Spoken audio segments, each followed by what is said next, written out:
30-minute test plan is, good enough. Test plans which cover 80% stuff. So there was a question, how much time we should spend on test plan. I'm sure, this would be a radical new insight into the time that you need to spend on the test plan. Okay, so let me move on to test control.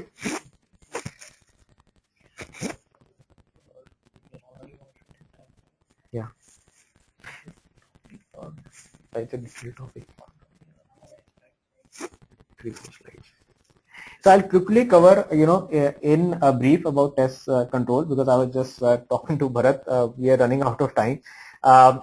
So what, the test control is once you've planned everything, as you go into, executing it. So what are the various controls that we need to cover?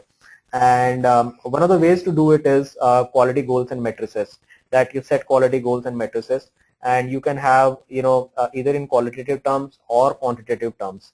And depending upon these quality goals and matrices, you need to do a process planning, right? Because then it gives processes give a kind of backbone where you monitor these goals and matrices.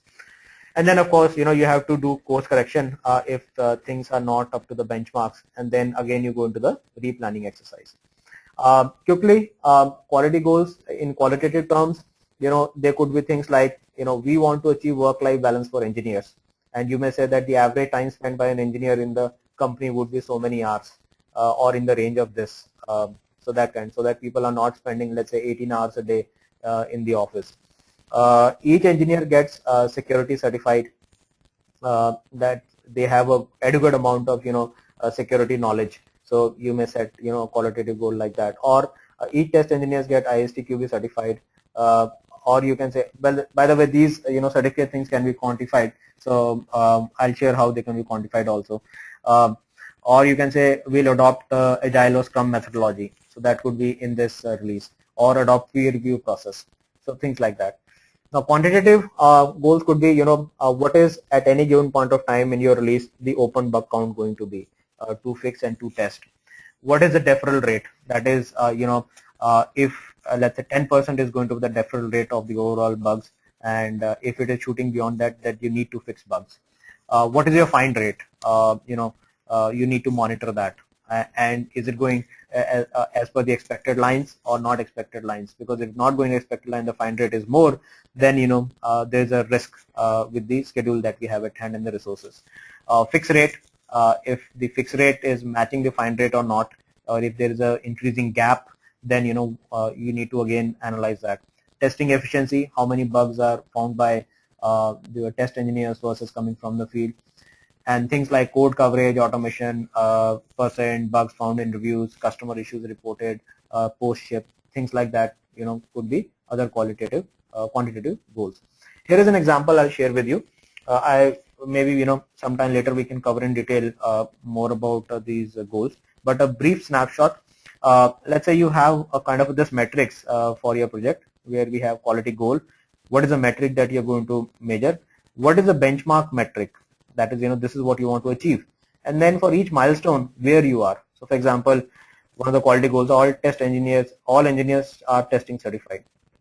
So the metric you measure percentage of ISTQB certified engineers. The benchmark is that you want to reach 100% in this release cycle. At M1 milestone you are 25%, at M2 you are 50%. So so that gives you a sense of where we are. Early defect discovery, that is in the peer reviews before it goes to system test, you want to find defects. So what is the percentage of those defects found against total defects and bugs? Benchmark could be 50%, but you are at 5%, then it went into 2%. So then why it went into 2% and what needs to be done? So maybe the features are complex and people are not getting enough time to review. So then each sprint maybe you need to pick up less story points, or have sufficient time for reviews. Increase code coverage in automation and increase customer satisfaction, things like that.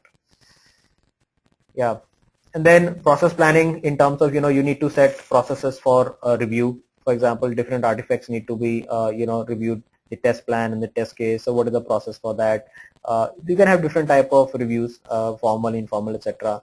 What are the timing of that? What are the responsibilities if you are using any tool? how to use that, what is the release acceptance process, incident reporting and closure process, bug review, if you have to resolve it and close it, what is the review process for that, and then test reporting process for, let's say, feature coverage or platform coverage, code coverage, bug summary, issues and risks, and then non-functional items like memory leaks or performance testing, things like